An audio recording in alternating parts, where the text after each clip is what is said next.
अध्यात्म विज्ञान कोई धर्म या संप्रदाय नहीं है, ये स्पिरिचुअल साइंस है जो कुदरत के कानून पर आधारित है। ये विज्ञान पूरे ब्रह्मांड के सभी रहस्यों को उजागर करता है और जीवन के सभी पहलुओं को समझने के लिए एक नई दृष्टि देता है।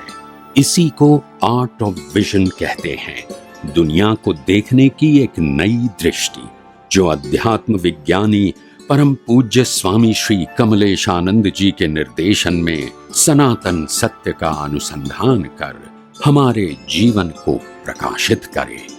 जय सच्चिदानंद। भाई और बहनों, मातृशक्ति को नमन। जब हमारा मन में जो है संतुष्टि, तृप्ति और कुछ अच्छा बनने की जो है लेवल बढ़ता है, तो वह हमको बड़ा अच्छा लगता है कि हमारा उत्थान हो रहा है, प्रोग्रेस हो रहा है और हम जीवन में अच्छे इंसान बनने की ओर बढ़ रहे हैं। तो ये सारा कार्य सत्संग से होता है।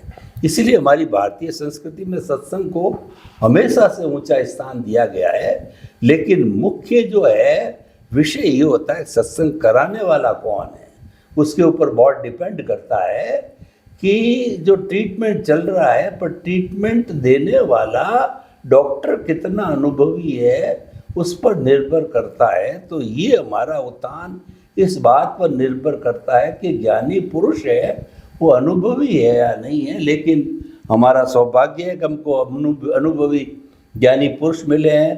तो स्वामी कमलेशानंद जी को जो है हम पाकर के धन्य हुए और आपकी सभी की तरफ से जो है स्वामी जी के प्रति बहुत बहुत कृतज्ञता। जय सच्चिदानंद। जय सच्चिदानंद। स्वामी जी, हम गहन चर्चा कर रहे थे पिछले एपिसोड के अंदर कि जो हमारा लाइव ईगो है, प्रतिष्ठित आत्मा, पुरुषार्थ का जो कंपोनेंट है वो एक लाइव होता है, एक डिस्चार्ज होता है। डिस्चार्ज जो होता है वो मुनीम की तरह होता है और लाइव होता है वो सेठ की तरह होता है। क्योंकि मुनीम को कोई नुकसान नहीं होता है, उसको तो 1 तारीख को तनख्वाह से मतलब है। और जो सेठ होता है उसको लगता है, उसको अनुभूति होती है कि मैंने कितना कमाया, कितना खोया, सारी चिंता रहती है।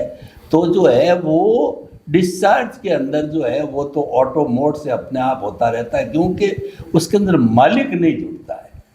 और लाइव के अंदर जो है वो मालिक जुड़ता है। तो जुड़ने से जो है वो डेबिट क्रेडिट को देखता है। तो यानी जो डिस्चार्ज चल रहा है उसके अंदर जो है वो मालिक जुड़ गया। तो जुड़ने से वो राग द्वेष पैदा करता है और उससे वो देहाध्यास करता है और वो जो है कन्वर्ट हो जाता है, आपके मिथ्या ज्ञान, मिथ्या दर्शन के साथ जुड़ जाता है। क्यों? पुरुषार्थ की कैटेगरी अल्टीमेट सर्जन की 2 ही है, मिथ्या ज्ञान, मिथ्या दर्शन और सम्यक ज्ञान, सम्यक दर्शन। लेकिन प्राप्ति के जो है इसके 2 हिस्से और इसमें खाली एक ही हिस्सा है कि आत्मा की अनुभूति का है। तो हम जो है अब ये स्वामी जी आपसे प्रश्न करना चाहता हूँ कि ऐसे स्थान के ऊपर की वो तो समझ में आ गई कि वो डिस्चार्ज से जुड़ रहा है तो देहाध्यास होगा, नहीं जुड़ रहा है तो नहीं होगा। अब मिथ्या ज्ञान, मिथ्या दर्शन वो भी पीछे से लेके आया, सम्यक ज्ञान, सम्यक दर्शन का डेवलपमेंट भी पीछे से लेके आया, लाइबिलिटी पीछे से भी लेके आया। लेकिन अब जो है उसके अंदर वो क्या ऐसी अर्हता होनी चाहिए, कैसी ऐसी जागृति होनी चाहिए कि वह जो है लाइबिलिटी जो है उसकी तरफ, लाइबिलिटी को भी क्लियर करना है लेकिन डेवलपमेंट भी करना है। तो किस तरीके से वो लाइव ईगो प्रतिष्ठित आत्मा व्यवहार करे कि लाइबिलिटी भी क्लियर रहे और साथ साथ में डेवलपमेंट भी होता रहे, यानी लाभ भी होता रहे और कर्जा भी उतरता रहे। तो वो तो सुंदर व्यापार होता है। तो इस सुंदर व्यापार के बारे में हमको बताइए। प्रश्न के लिए धन्यवाद। लाइव प्रतिष्ठित आत्मा के पास 2 ऑप्शन हैं जहां तक केवल दर्शन नहीं हुआ है वहां तक। एक तो जो अज्ञान है, मिथ्या ज्ञान, मिथ्या दर्शन, मोहनी के रूप में जितने परसेंटेज बाकी है अज्ञान का, इसका भी उपयोग कर सकते हैं संयोग में। और जो स्पिरिचुअल डेवलपमेंट हुआ है इसका भी उपयोग कर सकते। तो उसके पास उपयोग का 2 ऑप्शन है लाइव ईगो के पास। और डिस्चार्ज वाले के पास कोई ऑप्शन नहीं है, जो चार्ज किया है वही डिस्चार्ज होगा, और वो मैकेनिकल फॉर्म में। तो जब लाइव ईगो होता है, वो डिस्चार्ज वाले अवस्थाओं को अगर वो परंतु प्रभावित हो जाता है तो वो भी मिथ्या में जुड़ जाएगा। हाँ, तो अवस्था में अगर वो प्रभावित हो गया, उसका मतलब उन्होंने सम्यक ज्ञान सम्यक दर्शन का उपयोग नहीं किया, और नहीं किया तो मिथ्या ज्ञान मिथ्या दर्शन मोह कर्म वही एक ऑप्शन है, भले जो लेवल का है उनके पास बचा है तो उसका ही उपयोग करेगा। तो उपयोग करेगा तो कर्म बंध भी होगा। तो ये तो सिंपल बात है, जब आप अज्ञान का उपयोग करें तो कर्म बंध होगा ही। आपके पास कितना भी डेवलपमेंट है मगर उपयोग किसका किया, उसी प्रकार से फल है ना। देखो, इंपॉर्टेंट बात ये नहीं है कि आपके पास आपके पॉकेट में कितना पैसा है, इंपॉर्टेंट बात ये है कि आपके पॉकेट में पैसा भी है, आपको भूख भी लगी है और खाना भी मिलता है।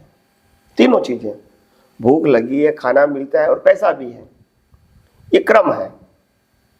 मगर आप पैसे का उपयोग नहीं करोगे तो खाना मिलेगा नहीं और भूख मिटेगी नहीं। तो इसीलिए पैसा होना वो प्राथमिकता है, मगर उपयोग करना अनुभूति है। उपयोग नहीं करोगे तो वो पैसे की कोई अनुभूति आपको नहीं हो, दिमाग में ना आएगा कि मेरे पास है। ऐसे या विज्ञान में भी विज्ञान आपके पास है मगर उपयोग नहीं करते हैं तो अनुभूति नहीं होगी, तो वो अज्ञान की होगी। तो अज्ञान की होगी तो नए कर्म बंधेंगे, और कोई ऑप्शन ही नहीं है। आपके पास है विज्ञान मगर उपयोग नहीं करेंगे तो क्या है। और इसीलिए कहा ना कि उपयोग करना वो पुरुषार्थ है। क्या बताया? उपयोग करना पुरुषार्थ। आपको प्राप्त होना, विज्ञान प्राप्त होना, ये आपका पुण्य है। विज्ञान को डाइजेस्ट करना वो आपका पुरुषार्थ है, पर प्राथमिक पुरुषार्थ जिसको हम मति ज्ञान बोलते हैं, और विज्ञान प्रैक्टिकल संजोगों में उपयोग करना ये आपका रियल पुरुषार्थ है। तो मति ज्ञान से आपको विज्ञान समझ में तो आ गया, मगर आपने उपयोग नहीं किया तो अनुभव भी नहीं होगा, और अनुभव नहीं होगा तो अज्ञान का उपयोग होगा, तो बंध भी पैरेलल होगा। यही साइंस कहना चाहता है। धन्यवाद स्वामी, आपका बहुत बहुत धन्यवाद। आपने जो बहुत सुंदर सारी चीज़ को बताया और इसके आधार पे हम चल करके अच्छी समझ सकते हैं। आपने बहुत सुंदर बात कही कि जो हमारे पुण्य के कारण जो हमको विज्ञान मिलता है, लेकिन उसका उपयोग करना पुरुषार्थ है। अगर हम जो विज्ञान का उपयोग करेंगे तो मोक्ष के लायक और सहायक कौज बढ़ेंगे, और उसका उपयोग नहीं किया तो मिथ्या ज्ञान मिथ्या दर्शन कोई ऑप्शन नहीं है दूसरा, वो तो हाजिर है ही है, और उसका उपयोग अपने आप हो जाएगा। दोनों में से एक का उपयोग होगा, तो उपयोग होगा तो कर्म बंधेंगे। तो इसीलिए कोई कर्म बंधाना, सृजन करने वाला कराना है, कर्म बंधाना है तो मिथ्या ज्ञान मिथ्या दर्शन में चले जाइए, और जागृति रखनी है तो जो सम्यक ज्ञान सम्यक दर्शन में जाइए। ये पुरुषार्थ की दो शाखाएं हैं, ये हमें बराबर ध्यान में रख करके आगे बढ़ता रहना चाहिए। आपके प्रति बहुत बहुत कृतज्ञता स्वामी जी। स्वामी जी, इससे जुड़ा हुआ मैं प्रश्न करना चाहता हूँ। ज्ञान दर्शन की बात है कि ज्ञान दर्शन का डेवलपमेंट जो है वो होता जा रहा है, और नेक्स्ट बर्थ के अंदर जो है वो हम जो है मनुष्य योनि में नहीं जा कर के दूसरी योनि में चले गए, तो हम दोनों चीज़ें साथ लेके जाते हैं। मिथ्या ज्ञान मिथ्या दर्शन और सम्यक ज्ञान सम्यक दर्शन लेकर के जाते हैं। तो नेक्स्ट बर्थ के अंदर जो है वो दोनों चीज़ें हमारे पास है, लेकिन क्या मान लीजिए नारकी में चले गए या देवगति में चले गए या पशु योनि के अंदर चले गए, तो ये दोनों चीज़ें होते हुए भी क्या उपयोग कर सकते हैं? वो ख़त्म हो जाएगी या एज इट इज़ पड़ी रहेगी? कृपया इसका पूरा ब्यौरा आप दीजिए कि मनुष्य गति नहीं है नेक्स्ट बर्थ के अंदर तो क्या होगा। प्रश्न के लिए धन्यवाद। देखो, सिंपल बात यह है कि हर शक्ति का एक दायरा होता है उपयोग करने का, अगर वो दायरे से बाहर निकल गए तो शक्ति होते हुए भी साइलेंट हो जाती है, काम नहीं करती है। मैं एक स्थूल एग्जाम्पल देता हूँ, जो कल ये एग्जाम्पल काम में नहीं भी आ सकता है अगर भौतिक डेवलपमेंट होता है तो, मगर आज मैं उसको बता सकता हूँ। जैसे मैंने भारतवर्ष में मोबाइल कार्ड लिया और मोबाइल में मोबाइल कार्ड डाल दिया और मैं भारतवर्ष में मोबाइल का उपयोग नॉर्मली करता हूँ। अब ये मोबाइल भारत की बाउंड्री में रहेगा, मैंने बाउंड्री को क्रॉस कर दिया तो मोबाइल कार्ड, मोबाइल है, कार्ड भी है मगर चलेगा, पैसा भी है कार्ड में फिर भी चलेगा, तो ये दायरा हो गया। क्या हो गया? दायरा होते हुए भी इनएक्टिव हो गया। क्या हो गया? ऐसे यहाँ मनुष्य भोग के अलावा कोई गति में गए तो आपका जो ज्ञान, मिथ्या दर्शन और सम्यक ज्ञान, सम्यक जो आपके सत्ता में है, वो इनएक्टिव मोड में आ गया। मतलब आप इसको यूज नहीं कर सकते हैं। क्यों नहीं कर सकते? क्योंकि मनुष्य के अलावा जो 3 गति है, तिर्यंक गति, नरक गति और देव गति, वो गति भुगतान करने की गति है, पुरुषार्थ की गति नहीं। इसका मैं प्रूफ दे दूं, दूसरा प्रूफ क्यों नहीं है वहां पुरुषार्थ करने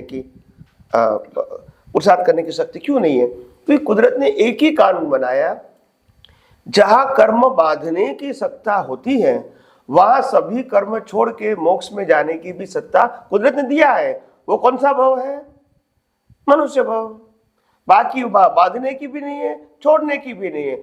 उसी भाव के कर्म छूटेंगे, सब कर्म, मगर यहाँ सब कर्म, सारे गति के कर्म बांध भी सकते हैं और सारे गति कर्म से छूट भी, तो ये कुदरत का कानून है। और इसीलिए और गति में आपका डेवलपमेंट वगैरह जो भी होगा, यहाँ अज्ञान होगा, वो दोनों इनएक्टिव मोड में होगा। ऐसा नहीं कि डेवलपमेंट भी, दोनों इनएक्टिव मोड में होगा, ओनली सफरिंग। और वहां की बॉडी भी ऐसी होती है। क्या होती है? बॉडी ओनली फॉर सफरिंग होती है, जो कॉज वैसे ही है, सफरिंग वैसे। हाँ, तो भुगतान ही है वहां। क्या है? भुगतान है, चार्ज नहीं कर सकते, वो इनएक्टिव है। क्या ने? सम्यक ज्ञान, सम्यक दर्शन और मिथ्या ज्ञान, मिथ्या दर्शन दोनों आपके पास है सत्ता में, मगर इनएक्टिव मोड में है, तो वहां प्रोसेस नहीं होगी। प्रोसेस कितनी होगी? जो डिस्चार्ज अंतस्करण लेकर आए उस अवतार के कर्मों की भुगतान की, वही भुगतान होगी सिर्फ, और वो भी मैकेनिकल। कैसी होगी? मैकेनिकल। हाँ, क्योंकि डिस्चार्ज वाला जो भुगतान करेगा वो तो मैकेनिकल होगी, और लाइफ तो है नहीं। इसीलिए महापुरुषों ने बताया कि देवलोक, नरकलोक वो प्राप्ति नहीं है, बहुत बड़ा बंधन है लॉन्ग लाइफ का। क्या?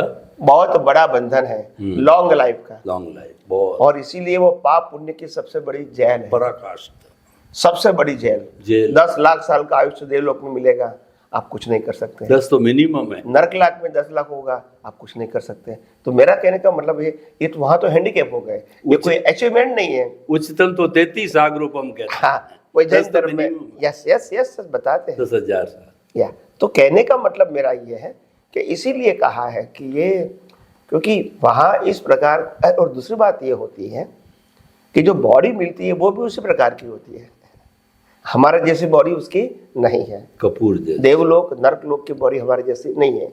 हाँ, ये जो तिर्यंक गति वाले हैं, इसकी बॉडी हमारे से थोड़ी मिलती है, क्योंकि उनको भी 5 इंद्रियां है, और 5 इंद्रियों के साथ वो हमारे जैसा ही हवा, पानी, खुराक औदारी सेम धरती पर लेते हैं। मगर उनको पास क्या है? उनके पास जो बॉडी और हवा, पानी, खुराक और धरती दोनों एक ही है, और हमारे तरह उनका भी माता के पेट में जन्म होता है, देवलोक में, नरकलोक में नहीं होता है। तो ये जो तिर्यंच गति है, वो तिर्यंच गति हमारे जैसे ही गति है, मनुष्य भोग के जैसे ही गति है, मगर वहाँ क्या होता है? उनके पास संज्ञा वाला जीवन होता है। क्या होता है?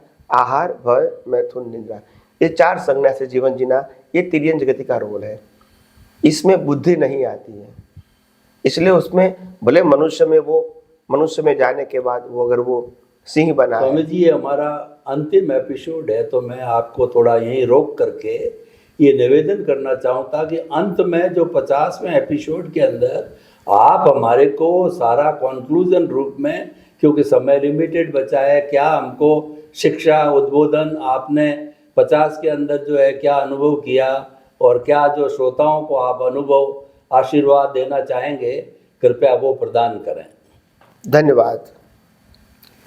देखो, मेरी तो यही प्रार्थना है, मेरी तो यही भावना है, और मेरा जीवन का प्रयास भी, बाह्य जीवन का प्रयास भी यही है, कैसे भी करके भारतवर्ष में या जो लोग डेवलप हैं वो ये विज्ञान को प्रत्यक्ष या परोक्ष रूप से समझे।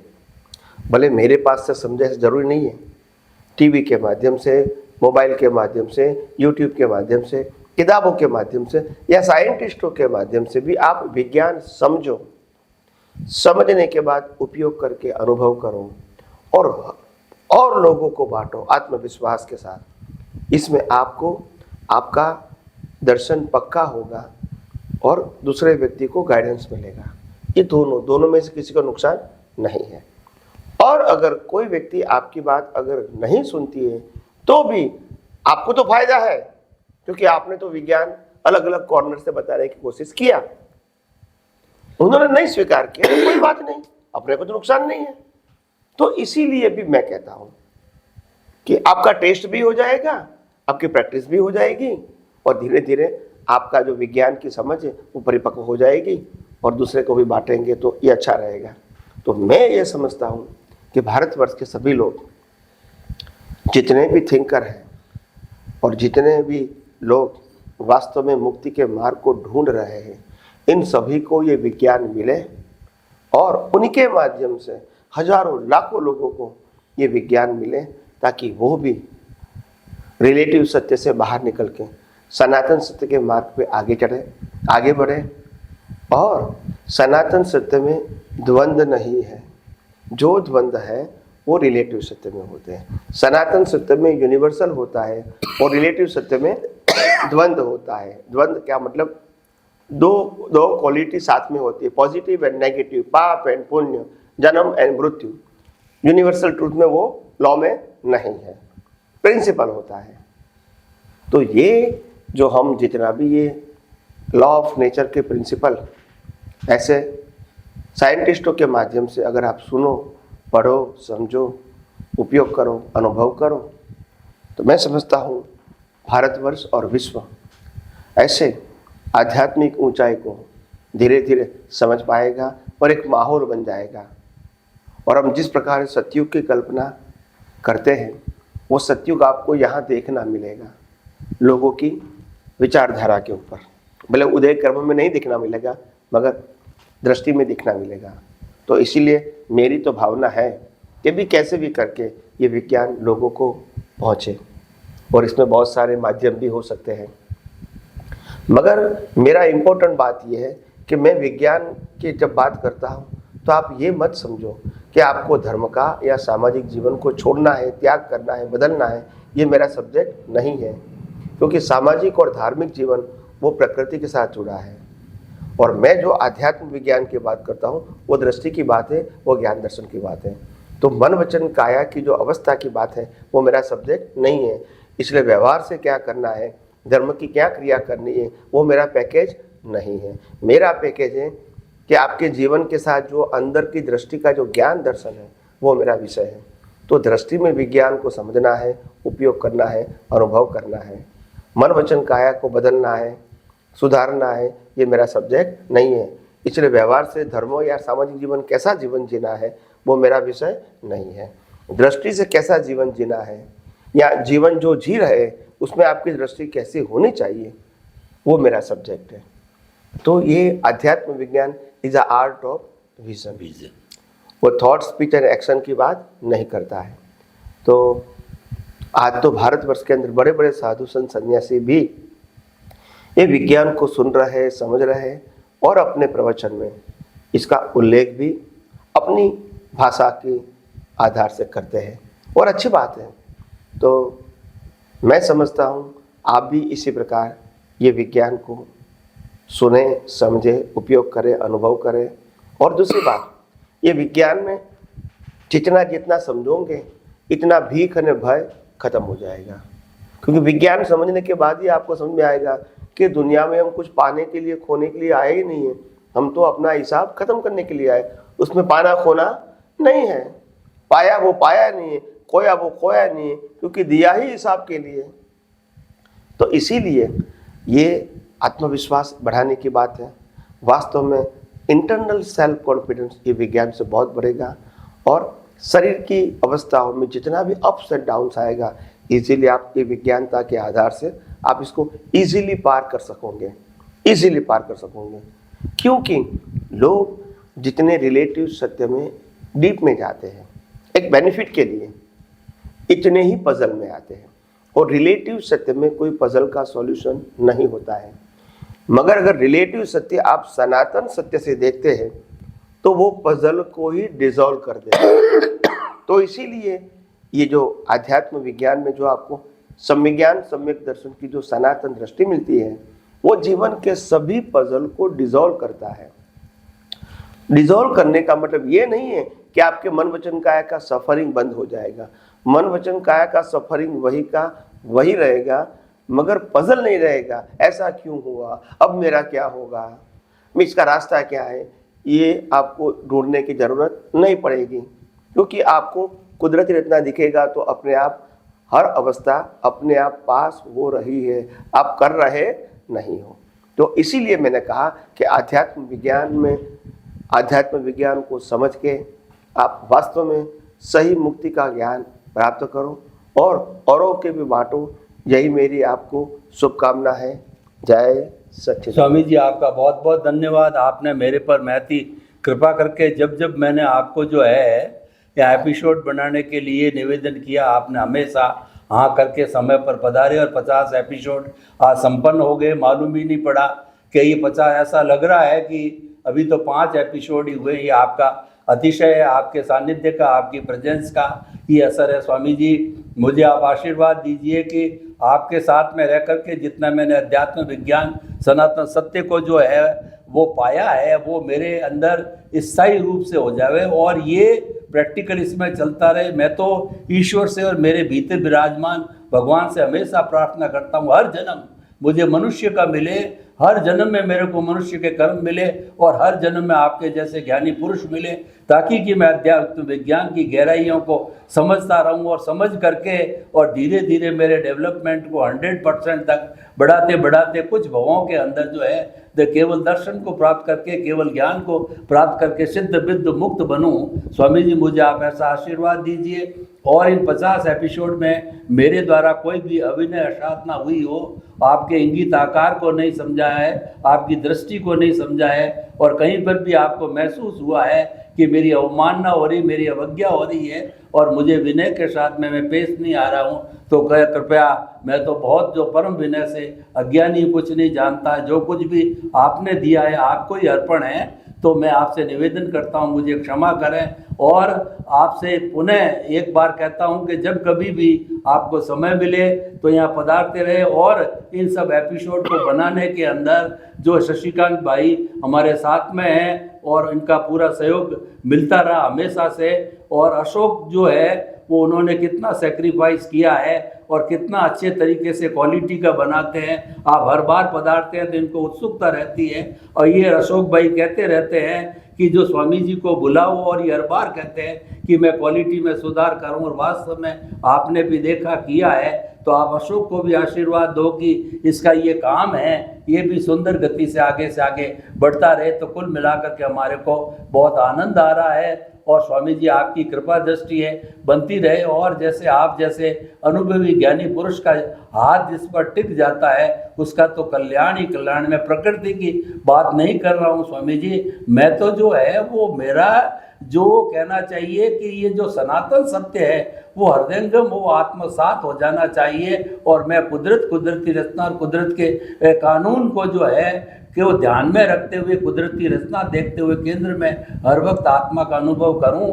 और जो आपने मुझे स्पिरिचुअल साइंटिस्ट बनाया है आपके प्रति बहुत बहुत कृतज्ञता ज्ञापित करता हूं कि मुझ जैसे अदने और एक अज्ञानी व्यक्ति को इतनी बड़ी जिम्मेवारी दी जो मैं कुछ नहीं जानता हूं। फिर भी जो है आपके आशीर्वाद से जो है मैं भरपूर जो है कोशिश करूंगा कि एपिसोड्स ऐसे ज़्यादा से ज़्यादा बने और ज़्यादा से ज़्यादा आगे जावे कि ये लोगों तक पहुँचे और आपका जो सपना है कि ये घर घर पहुंचना चाहिए, पूरे विश्व में जाना चाहिए, उसमें भी हम भी सहयोगी बनेंगे।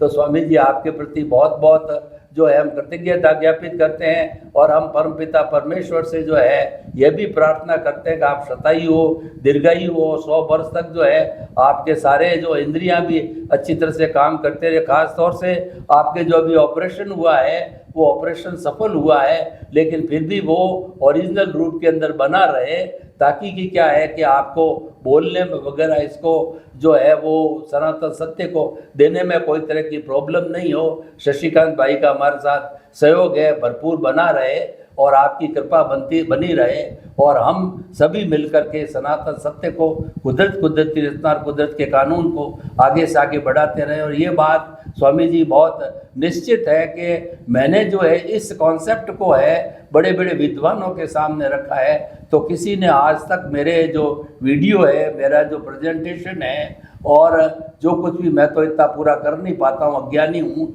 लेकिन फिर भी आपकी कृपा से जितना भी किया है आज तक किसी का कोई भी कटाक्ष नहीं आया है कि आप हमको गलत दिशा में ले जा रहे हो, गलत बात कह रहे हो या कुछ नहीं है। तो इसीलिए क्या है स्वामी जी, ये जो विज्ञान है ये इस बात का प्रूफ है कि एक दिन जो है ये पूरे विश्व के अंदर फैलेगा, क्योंकि निरापद है। और सबसे बड़ी बात है कि सनातन सत्य के अंदर पाना कुछ नहीं है, ये तो कामना रहित होकर के आगे बढ़ना है। और हमारे सारे धार्मिक शास्त्रों में भी कहा गया है कि कामना रहित होकर के जब आगे बढ़ते हैं तो हमको मुक्ति की प्राप्ति हो। जब कामना ही नहीं है तो कॉज पढ़ने का प्रश्न ही नहीं है, और कॉज नहीं पढ़ेंगे तो मोक्ष के लायक और सहायक उस दिशा में हम आगे बढ़ते रहेंगे। स्वामी जी आपने संसार को जो ये विज्ञान दिया है, जो दादा भगवान, आपने कहा विज्ञान मेरा नहीं है, ये कुदरत है। दादा भगवान बहुत कुछ कहना चाहते थे, देना चाहते थे, उस रिक्तता की आपने पूर्ति की है और उसमें आपका कोई अभिमान नहीं है कि मेरा दिया। उन्होंने कहा दादा भगवान जो कहना चाहते थे वैसे संजोग नहीं मिले और वो आपको संजोग मिल रहे हैं और आप इस विज्ञान को आगे बढ़ा रहे हो, तो इसीलिए आप इसको अपना नहीं मानते हो। ये भी जो है आपकी बहुत बड़ी सरलता, विशेषता बात है, तभी आगे बढ़ेगा, क्योंकि इसमें आपका ममत्व, गुरु शिष्य परंपरा कोई भी बनाना करना कुछ भी नहीं है। तो आपके प्रति बहुत बहुत कृतज्ञता स्वामी जी, आप चिरायु हो और खूब सनातन सत्य को आगे बढ़ाते रहे। हम सभी की बहुत बहुत मनोकामना। स्वामी जी आशीर्वाद दीजिए। जय सच्चिदानंद।